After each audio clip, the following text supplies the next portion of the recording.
Namaste. Welcome to Shinto's yoga. No, welcome to the Shinto's yoga experience. Why can't we just get that? With Shinto self-empowerment, I am Zanoni Snowflake. These books are deceivingly heavy. Either that or we're probably in the younger alters. The Everyday Ayurveda Cookbook, a seasonal guide to eating and living well, with over 100 recipes for simple healing foods, by Kate O'Donnell, photographs by Cara Bostrom. So much gratitude to you for doing these books. The Everyday Ayurveda Cookbook lures us into the kitchen, where food may once again work its healing alchemy on us. Let this book guide you into a daily practice of the yoga of eating, and you can transform your life. Sukhino Bhavantu. Dr. Robert Svoboda, Ayurvedic physician and author of Prakriti, your Ayurvedic constitution. Yeah, we've shifted. Reading's a lot harder. The Everyday Ayurveda cookbook is a must-have for anyone on the road to improve their health through good food sense. Hilary Garavautis, founder of the Kripalu School of Ayurveda. So sorry for the pronunciations. Reading seems to become a lot harder. The Everyday Ayurveda cookbook is infused with an effortless wisdom born of Kate's deep connection with food as medicine. The book is a goldmine for anyone wanting to heal and celebrate their body through the joyful practice of seasonal cooking. Lily Diamond, creator of the blog Kale and Caramel. Eat delicious seasonal food and balance the body with simplified, traditional Ayurvedic wisdom and easy recipes designed to get you cooking in the kitchen.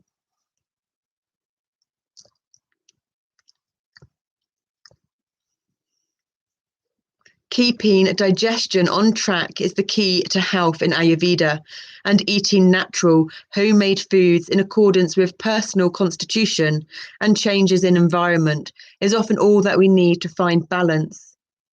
In the Everyday Ayurveda cookbook, Kate O'Donnell inspires you to get into the kitchen and explore this time-honoured system of seasonal eating for health and vibrancy. Season by season, learn how the changing weather and environment both mirror and influence your body and appetite. Foundational, everyday recipes can be adapted to any season and any dosha for nourishing, flavorful meals. Includes lifestyle advice on meal planning, self-care regimes, and how to ensure health during the change of seasons. Kate O'Donnell is an Ashtanga yoga teacher, a nationally certified Ayurvedic practitioner, and an Ayurvedic yoga specialist. That's because we've gone into reading the Sanskrit words, which we find easier. And when we were learning Sanskrit words, we were doing the yoga teacher training, so we were more in the body and in our younger alters. So the younger alters are better at reading Sanskrit than English. Wow. That's fascinating. Huh. She is on the faculty for the Kripalu School of Ayurveda and for Ayurvedic health education trainings. She lives in Boston. I love it when we make connections, but it's crazy stuff. This game, it's crazy stuff. Not that it's a game, but it's the game of life, isn't it? You've got to look at it from a humour point of view, otherwise it overwhelms and overloads. This book is dedicated to the Ayurveda, the spirit of Ayurveda. And we love all it kind of looks a bit Moroccan almost, but Moroccan's not Ayurveda, but we love all the patterns again and the colours. Contents, reader's notes, introduction about the Everyday Ayurvedic cookbook. Part 1, Understanding Ayurveda. 1. Ayurveda basics you want to know. 2, the principles of Ayurvedic eating. 3, from theory to practice in the kitchen with Everyday Ayurveda. Part 2, seasonal recipes and routines. 4, everyday recipes, foundational dishes for year-round cooking. 5, spring recipes. 6, summer recipes. 7, fall recipes or autumn. Fall's autumn. Well, I do believe, but it's kind of obvious because it's the only one missing. I think that's what Americans call autumn. 8, winter recipes. Appendix 1, Dinacharya, how-to. Appendix 2, seasonal cleansing. Appendix 3, tools and techniques for everyday Ayurveda. Appendix 4, seasonal shopping lists. Appendix 5, cooking tables. Appendix 6, recipe index by symptoms. Notes, glossary, resources, acknowledgements, index, about us. Now I'm just going to have a look because we've got some post-it note tag things in here. So what have we? Oh wow, that's interesting. Gingered apple butter is the first thing we've got tagged, which isn't something that I would have tagged. And we've struggled with ginger. It took us ages to be able to drink ginger, and some of us do still struggle with ginger. Raw ginger is the hardest. It's stronger, and it has this like backwards reaction on us, so that when we try and swallow it, the body reacts and just does an opposite effect to swallowing, which then causes a choking. But dried ginger powder is different again, and so is frozen ginger. So they all have different. I think frozen ginger is the easiest one that causes the least reaction on the body, because it is hugely good for us. The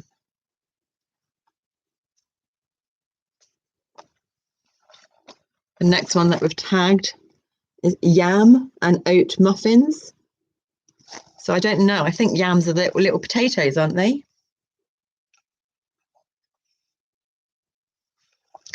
That one I can see why. Ghee fried apples. Ghee is when one cooks the butter, melts the butter on a low heat, and it separates itself, I think, or it changes the molecular structure, makes it healthier.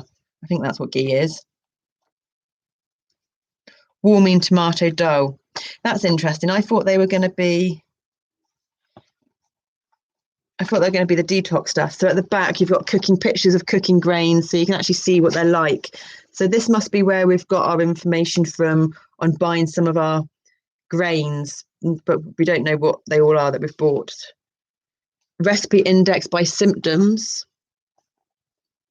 Acid digestion, anxiety, congestion, constipation, dry skin, gas and bloating, headaches, lethargy, feeling unmotivated, red skin, inflammation, sleeping difficulty, water retention, puffiness. It's a glossary. Maybe it's not this one then. Maybe it's another book.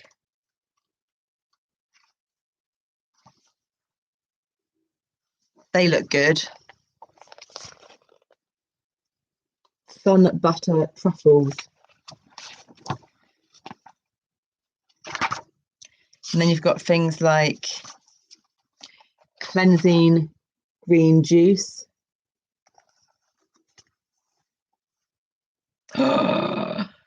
Nutella, homemade hazelnut spread.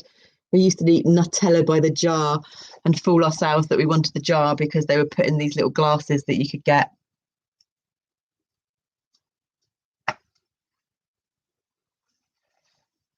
Yeah.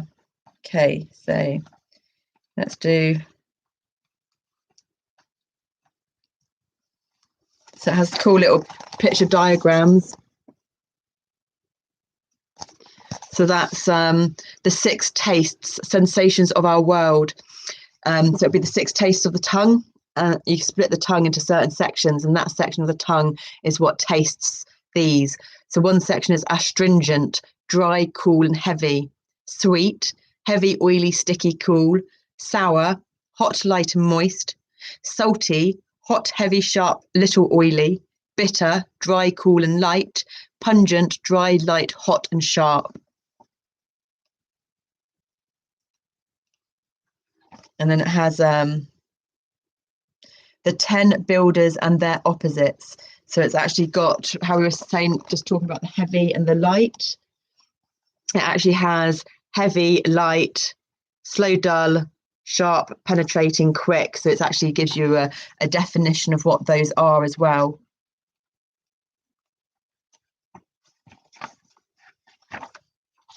Reader's notes.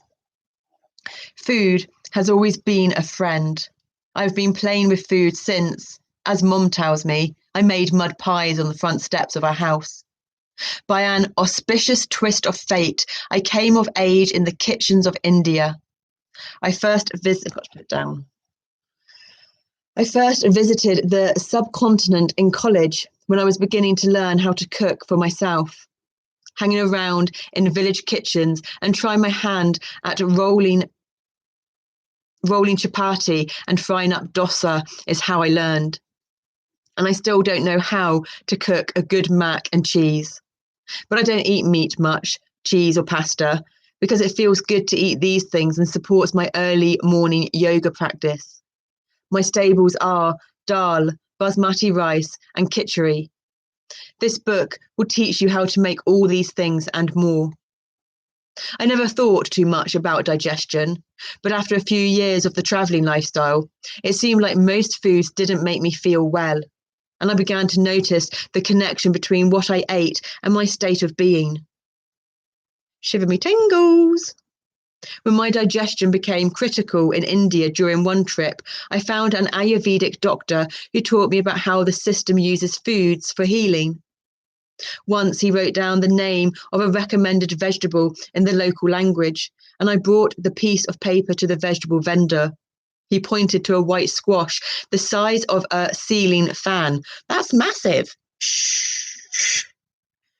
He sawed off a wedge and wrapped it in newspaper, and I took it home to my kitchen. Here began my hobby of creating recipes to showcase medicinal foods, finding context for the different grains, pulses, fruits, and vegetables recommended in the Ayurvedic diet.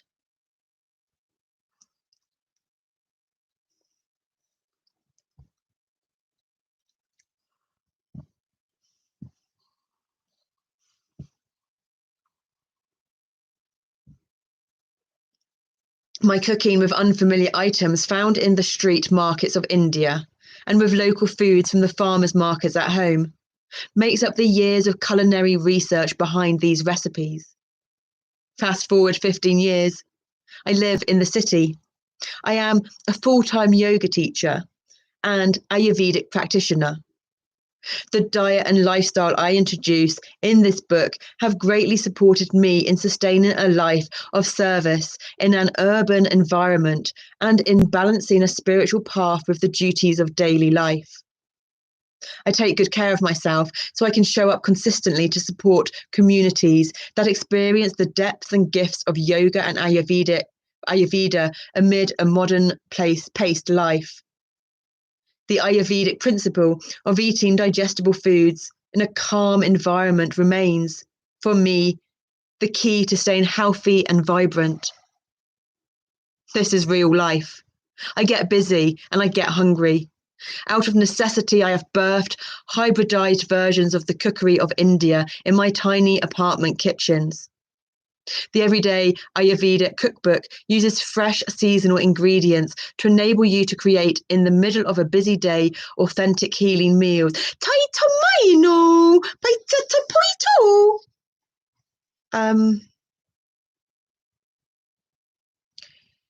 Yes, we're trying to start planning the garden and everything,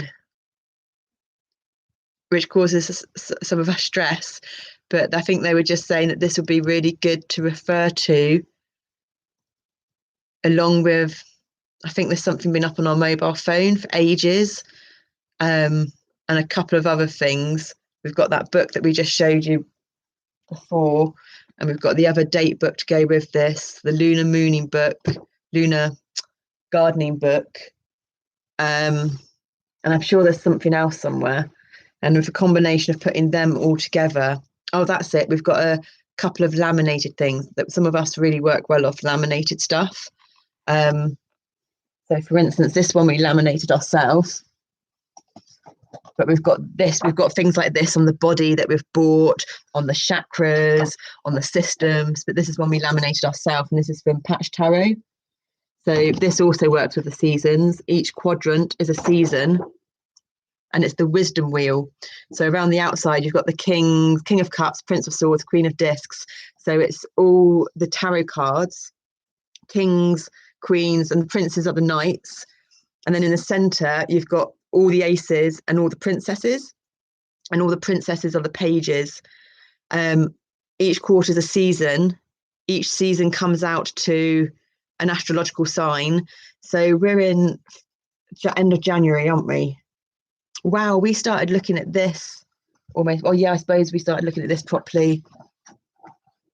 Was it before? No, it must have been after the psych ward. But we've got they started drawing something.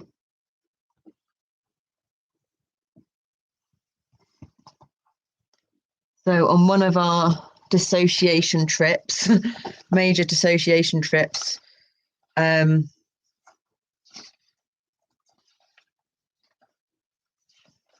So this was the type of thing that was coming out automatic writing with our left hand backwards, and we're right-handed. We were walking backwards. Then,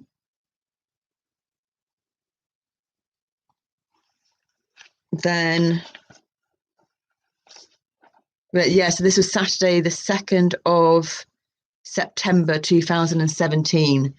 So this is like before the psych ward. They like the stickers. We've got loads of stickers. That's the teachers coming out in us. Good job.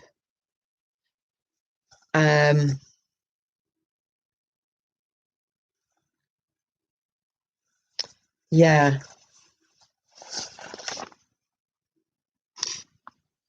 And at the bottom there is a table showing the essential oils that we were putting in the bath. X, Y, Z, A, base. I don't know. I don't quite understand it all.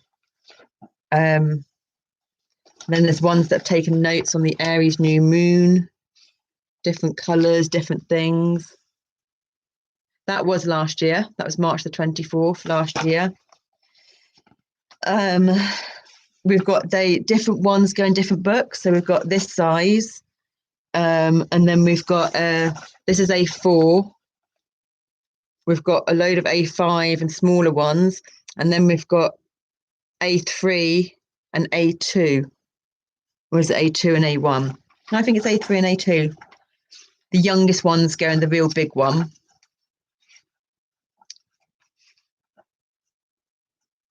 Another kind of another note-taking one style, trying to get out, working out, I don't know, I think stuff to do with moon phases, Taurus, Gemini, new moon dates, going to the tour. So they're working yearly, 6 monthly. They're working, trying to work out circular system routines or planning. Yearly, 6 months, 4 weekly, 2 weekly, 3.5 days, void of course, zodiac, sign, house. But then it all gets too much and too complicated. So this is what I was referring to.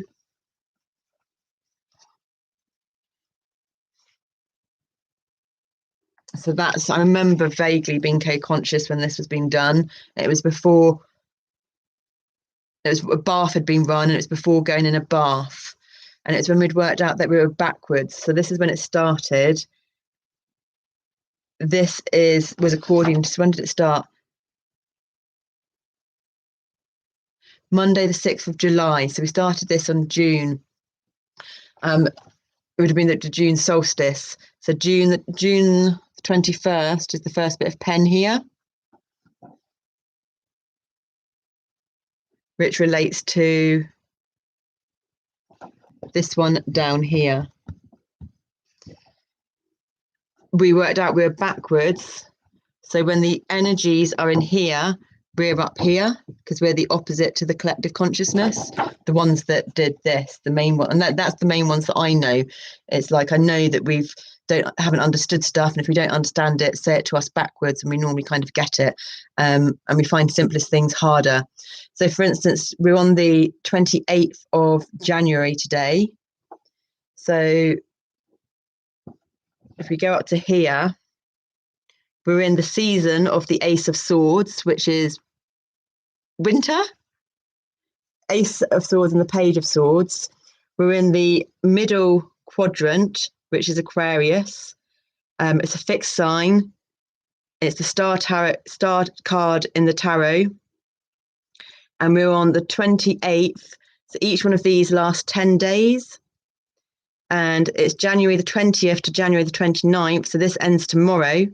It's Venus. So in the planetary energies for these 10 days of Venus, and the 5 of Swords with the Prince of Swords. So they're the current energies. And on Saturday, we'll move into the 6 of Swords energies. So we've got loads of different tools like this that we, as well, along with the books and everything else. Yeah. So I think we're definitely going to need this next Aquarius new moon to Aquarius new moon year to get on top of a lot of this stuff on a basic fundamental level, while we learn how to edit the videos and do other things. Hopefully get on top of our finances and budgets and, you know, basic kiddie stuff on that level again. Because if we do the basic version of it in the kiddies, then hopefully it will bring the adult bookkeeper accountancy ones of us along with the kiddie ones where we can maybe meet in the middle somewhere. Fingers crossed. So where were we in here?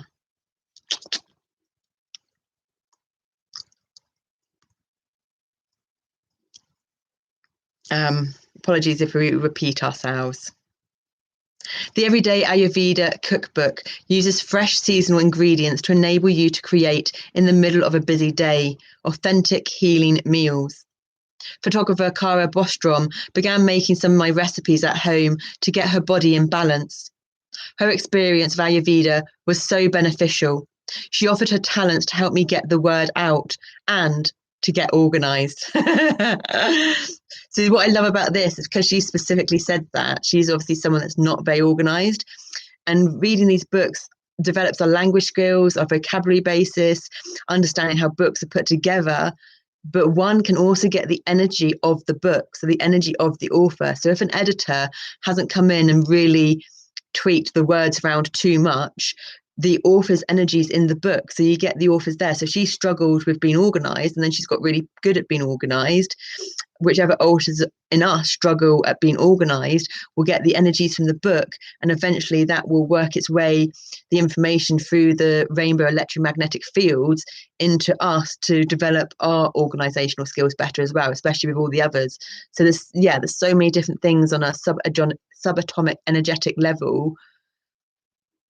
Yeah, it's beyond comprehension for us at the moment. That's why we don't go into it, because we need to heal the brain, physical brain, and expand the physical brain and the scar tissue and other things before we can fully be able to comprehend and absorb and integrate the energetic consciousness with the physical brain. Hence why it's about slowing down and not rushing, doing bits when we like this, but then to put it aside. We'll probably, after this happens, we'll probably start not doing them. We'll probably go back and watch on our Shinto self-empowerment page. We've got a whole season's worth of energy empowerment shift card readings with the moon energies, and they're timeless, and they don't have to be related to the energies of the day. They're just related to whatever energies one needs to absorb at that time to give them strength. So we'll probably go through those and watch different ones of them to give us strength in all kinds of ways. And there's lots of sound healing on them as well, with the harmonium, tuning forks, different things. We just take each day as it comes, because there's just so much, and it's just, even talking about it now, I can feel the head starting to throb, especially back here and the front right. So we're going to stop and start reading again. Her countless hours of cooking and editing the recipes keep them stylish and delicious, whereas in my own kitchen, quick and easy are at the top of the list. All of the photos in this book are of meals Cara and I made and then ate. She kept the everyday Ayurveda component at the forefront and took pictures of real food made in real time, so you can truly expect your cooking to look like the pictures. Cara's own experiential understanding of Ayurveda translates into the beauty and simplicity you see in the book. I invite you to step into my urban village kitchen and learn about Ayurvedic cookery by doing it, like I did. I've seen it help a lot of people. A lot of people have helped me along the way, and now it's your turn to roll up the sleeves and fry some dosa. This book offers not only recipes, seasonal food guides, and shopping lists, but also simple, strategic guidelines to get you started practicing Ayurvedic cooking and lifestyle routine right away. I want these ancient principles for health and happiness to slip into your life seamlessly. It's simple and it's possible. Let's do it together. Every day. Kate O'Donnell, Boston, MA 2014.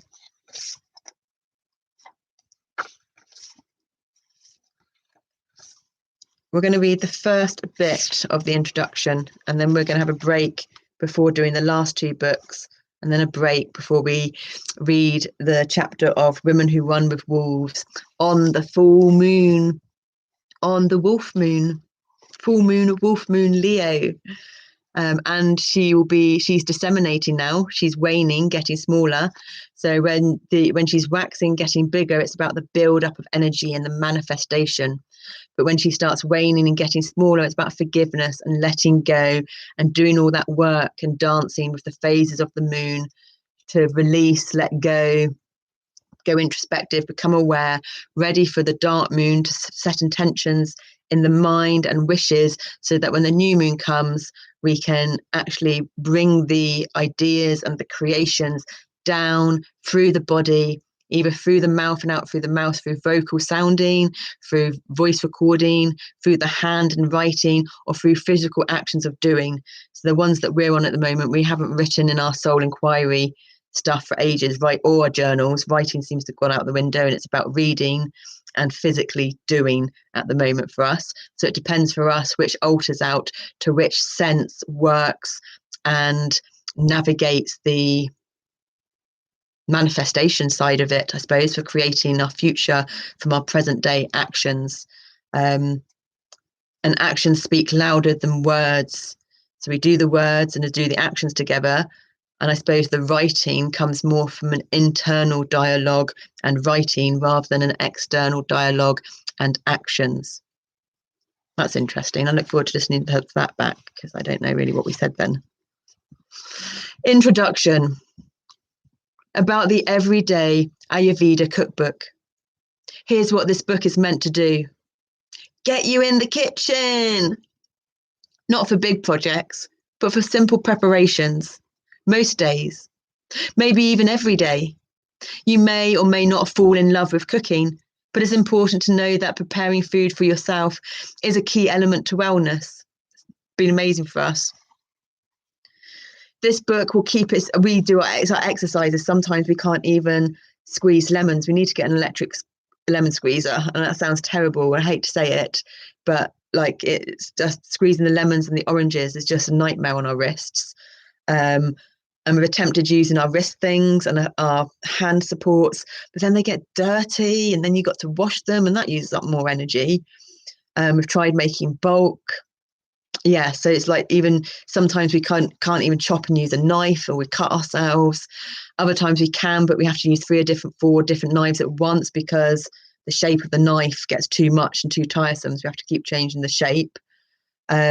The dishwasher and the washing machine dryer has been immense for saving time and efficiency and energy. And yeah, to start with, we did all the easy cooking food stuff on different levels and different varieties. So it varies.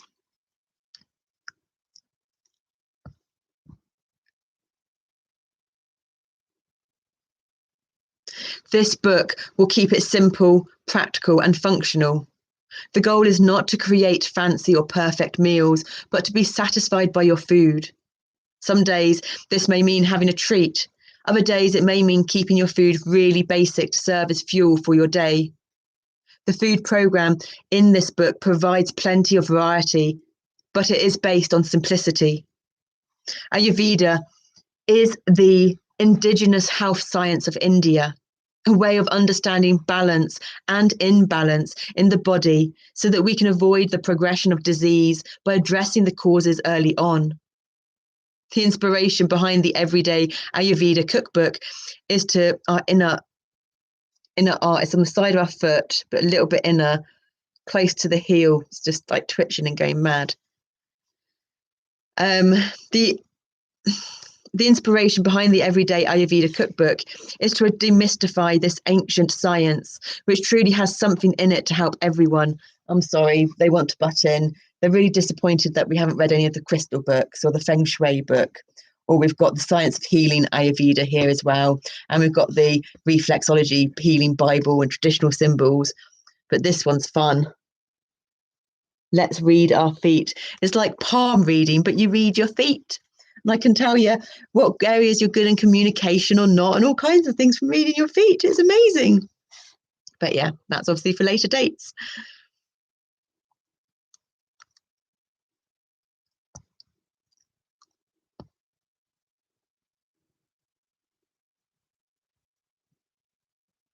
The inspiration behind the Everyday Ayurveda cookbook is to demystify this ancient science, which truly has something in it to help everyone. A huge part of staying healthy in the Ayurvedic view lies in proper digestion and nutrition. The foods we eat become the tissues of the body, and the attitudes we bring to the table contribute to the body's ability to digest and integrate food nicely. Being aware of what the body needs as we choose our foods and wishing the body well as we prepare them go a long way towards helping us feeling good.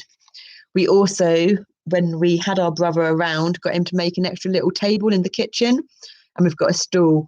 So if we aren't able to stand up, we'll sit down to chop vegetables and stuff as well to save our legs if our legs aren't functioning very well. The foods we eat become the tissues of the body, and the attitudes we bring to the table contribute to the body's ability to digest and integrate food nicely. Being aware of what the body needs as we choose our foods and wishing the body well as we prepare them go a long way towards helping us feeling good.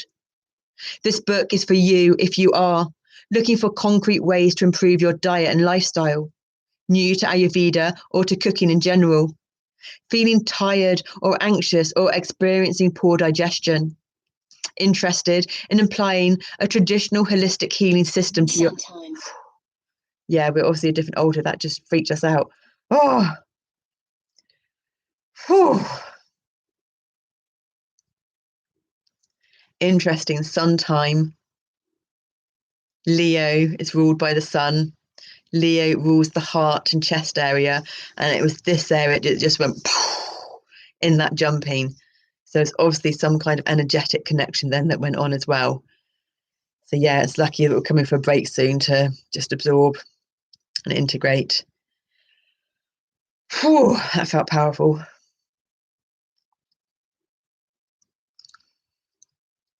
Are we okay to continue? We can stop if you like. Meow. Okay. My toy tie pay.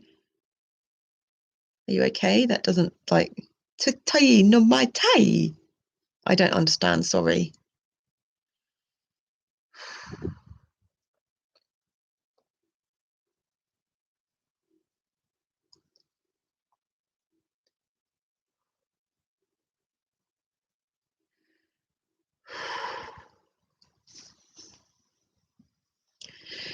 The following chapters greatly simplify what is a complete, sophisticated, tried and true medical science by focusing on a few general points that we all can apply to set the stage for healthy living. Ayurveda is a symphony of experiential knowledge, and you are getting a hit single here. One may inspire you to buy the album someday, but even if you don't, this book can change your life. The recipes here also offer a simplified approach to the art of cooking, specifically Ayurvedic cooking, in which all food can be medicine. I've pared down any traditional dishes with long lists of ingredients or too many stages of preparation so that you can make the recipes without a lot of fuss. This simplicity will empower you to enjoy eating something you've made for yourself every day. It is possible.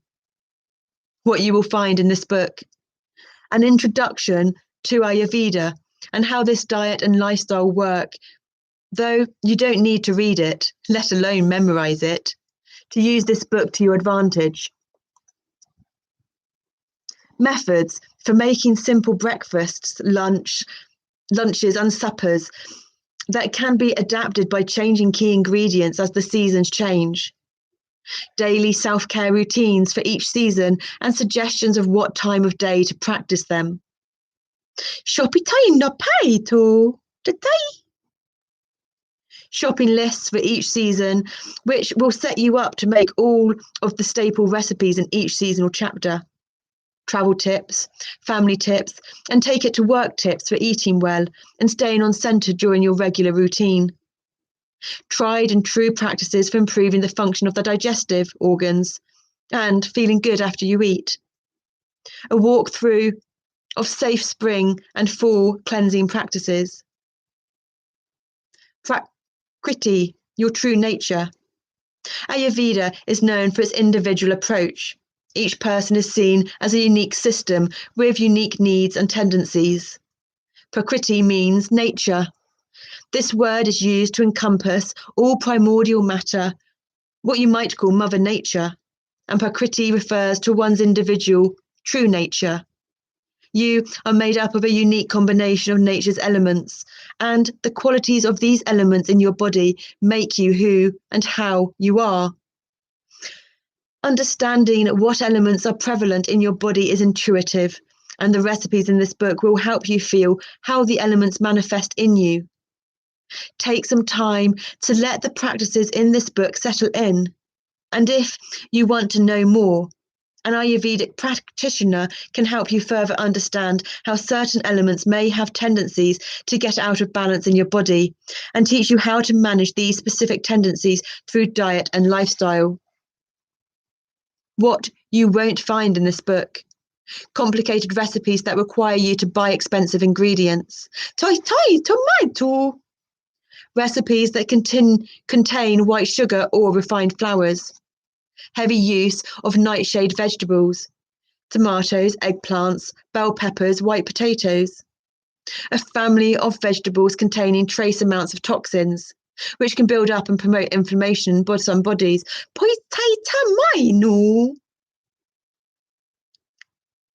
Reliance on garlic and raw onion for seasoning, as both are heating foods and encourage an excitable mind. Poitoma. Information on personal constitutions and disease diagnosis.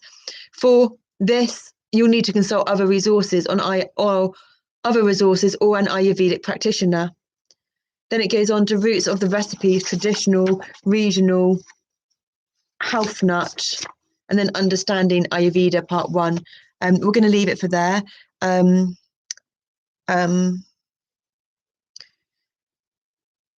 The Shinto yoga experience with Shinto self-empowerment, Zanoni Snowflake. Namaste.